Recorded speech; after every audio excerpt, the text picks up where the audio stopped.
Hello everyone, আজকে নতুন recipe নিয়ে চলে এসেছি। প্রথমে আমি এখানে গরম জল দিয়ে দিচ্ছি। ভালোই গরম কিন্তু জলটা, যেহেতু ঠান্ডা জলে আমি সয়াবিনগুলো দিতে পারবো না, তাই জন্য আমি আগের থেকে গরম জলে দিয়ে দিলাম। তারপরে যদি তোমরা চাও এটাকে ফুটিয়ে নিতেও পারো, আমি একটু ফুটিয়ে নেব তবুও জলটাকে। মাইক্রোওভেনে দেবো বলে আমি এই বোলটাই নিলাম।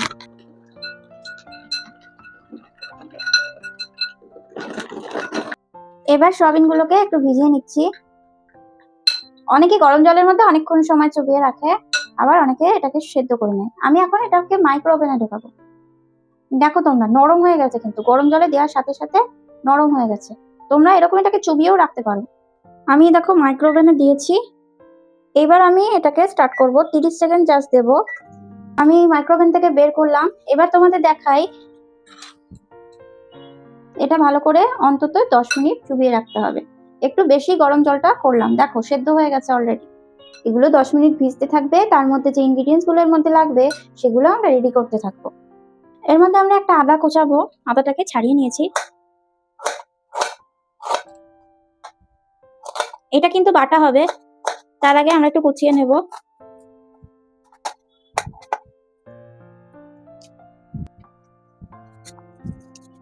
এখানে দেখো আমি কিন্তু একে একে খোসাগুলো ছাড়িয়ে নিচ্ছি। বেশি কিন্তু আমি এখানে রসুন দেব না, 5 থেকে 6 কোয়া রসুন দেব। এবার আমি এগুলোকে গ্রেট করব।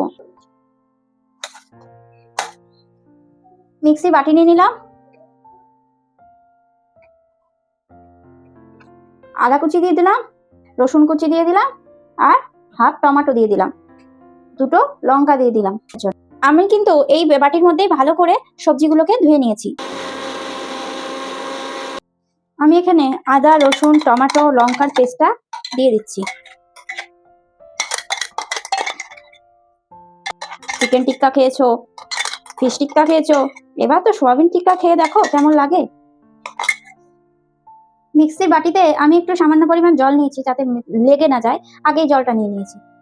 এইবার আমি সোয়াবিনগুলো একে একে দিয়ে দিচ্ছি। এইবার এই বাটিতে আমি কিন্তু সোয়াবিনগুলো নিয়ে নেব।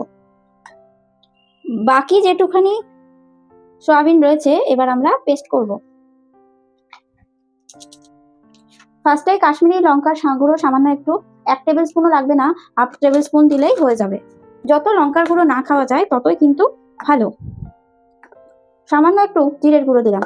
এই ছোট স্পুনের 1 স্পুন হচ্ছে আমি গোলমরিচের গুঁড়ো দিলাম। হাফ টেবিল স্পুন লবণ দিলাম। হলুদ গুঁড়ো দিলাম হাফ টেবিল স্পুন মতো। সামান্য একটু সাদা তেল। এর মধ্যে তোমরা চাট মশলা ব্যবহার করতে পারো। এবার একটু কাসুরি মেথি। আমরা কিন্তু কাসুরি মেথিটা দেওয়ার আগে এরকম করে ভেঙে নেবো, এগুলো কিন্তু বড় বড় পাতা। আমি এখানে দিয়ে দিলাম যাতে টেস্টটা খুবই সুন্দর হয়। তোমরা ধনে পাতা থাকলে ধনে পাতাটা দেবে। পেঁয়াজগুলোকে কুচিয়ে নেব।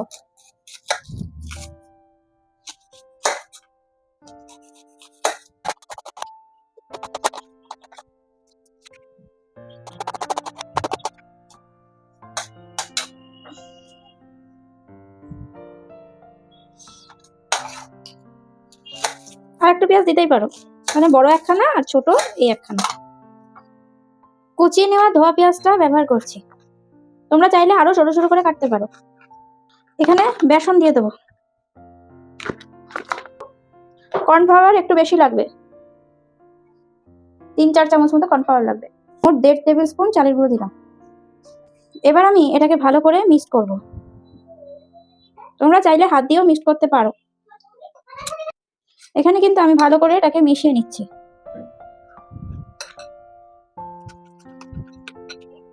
তোমরা কিন্তু এখানে মিষ্টি অ্যাড করতে পারো।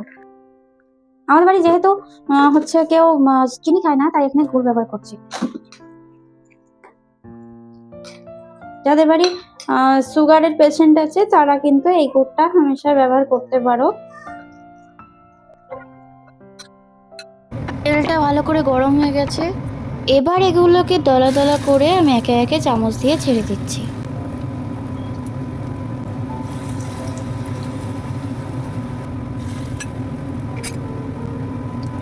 আমি এখানে গোল গোল করে নিয়েছি। এইবার এপিটোপিট ভাজবো।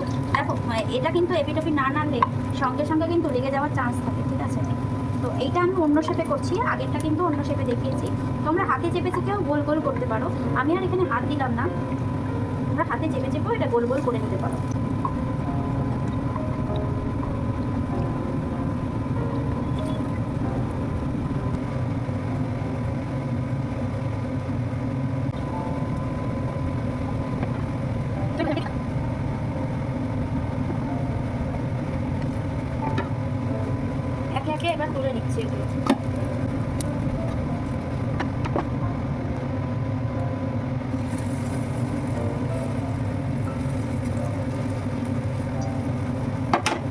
হাতের সাহায্যে এরকম গোল গোল করে নিয়ে তোমরা কিন্তু এটাকে ছেড়ে দিয়ে তারপরে খুন্তির সাহায্যে এরকম চেপে দিতে পারো, সেইটাও হবে। বিভিন্ন রকম পদ্ধতিতে এটা হতে পারে।